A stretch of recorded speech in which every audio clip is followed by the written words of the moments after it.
Patna airport पर विमान की इमरजेंसी लैंडिंग कराई गई है। बर्ड हिट के कारण ये इमरजेंसी लैंडिंग हुई है। पटना से दिल्ली जा रही थी इंडिगो का फ्लाइट। विमान को फिलहाल सुरक्षित एयरपोर्ट पर उतारा गया है। फ्लाइट में 169 यात्री सवार थे। फिलहाल सभी यात्रीगण सुरक्षित हैं। तो बड़ा हादसा टला है। पटना से दिल्ली जा रही इंडिगो की फ्लाइट जो है बर्ड के कारण हिट हो गई है। बर्ड हिट हुआ है और प्लेन की इमरजेंसी लैंडिंग कर दी गई है। पटना से दिल्ली जा रही थी इंडिगो की ये फ्लाइट।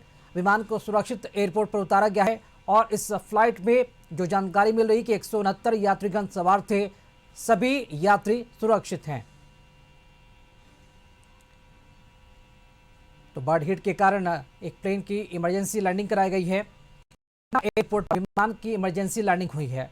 बर्ड हिट के कारण ये इमरजेंसी लैंडिंग कराई गई। ये तस्वीरें भी अब सामने आई है और अमूमन अक्सर ये देखने को मिलता है कि पटना एयरपोर्ट पर जो विमान उड़ता है वहां पर आसपास की अगर बात की जाए तो अक्सर इस तरह की घटनाएं होती है। हालांकि कोई बड़ा हादसा नहीं होता है और ये बड़ा हादसा टल गया है।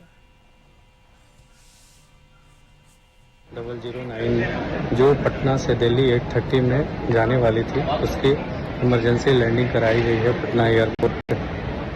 उसके बाद हम लोग दोबारा से यात्रा शुरू करने वाले हैं। काफ़ी यहाँ पे भीड़ भाड़ हो चुका है इस एयरपोर्ट पे और लोग परेशान हैं टिकट्स को लेकर और रेसिडेंट फ्लाइट को लेकर। हम पटना के एयरपोर्ट पे हैं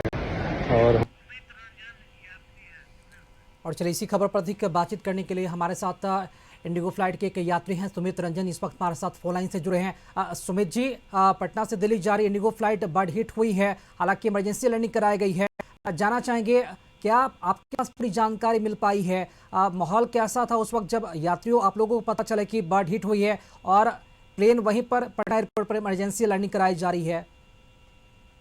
जी, मैं उसी फ्लाइट में था। मैं भी पटना से दिल्ली की यात्रा कर रहा था। 6E5009 फ्लाइट नंबर है पटना टू दिल्ली इंडिगो की फ्लाइट और बहुत ही भयावह था। हालांकि ड्राइवर पायलट ने काफी सूझबूझ के साथ में हमारी फ्लाइट की इमरजेंसी लैंडिंग पटना में कराई है। जैसे ही फ्लाइट टेक ऑफ हुई थी वैसे ही एक जोरदार आवाज आया था इंजन के साइड से, जो लेफ्ट साइड वाला इंजन था उसमें एक भयानक आवाज आया और गड़गड़ गड़गड़ गड़गड़ कर रहा था। पायलट हमेशा वो फ्लाइट को ऊपर ले जाने की कोशिश कर रहा था लेकिन फ्लाइट ऊपर जा नहीं पा रहा था। 15 मिनट्स बाद पायलट ने अनाउंस किया कि हमारी इमरजेंसी लैंडिंग पटना में कराई जा रही है, कोई घबराने की बात नहीं है और यात्री अपने स्थान पे बैठे रहे। लेकिन फिर भी बहुत ही भयानक माहौल था अंदर का और हम लोग सभी लोग काफी डरे हुए थे और जैसे ही इमरजेंसी लैंडिंग पटना में हुई हम लोगों ने राहत की सांस ली और भगवान को शुक्रिया कहा कि आज हम लोगों की जान बच गई। और थैंक यू पायलट को भी, उसने सही समय पे सही डिसीजन लिया और हम लोग को सुरक्षित पटना में उतारा। जी चलिए, बहुत शुक्रिया सुमित जी अपनी जानकारी साझा करने के लिए आपका।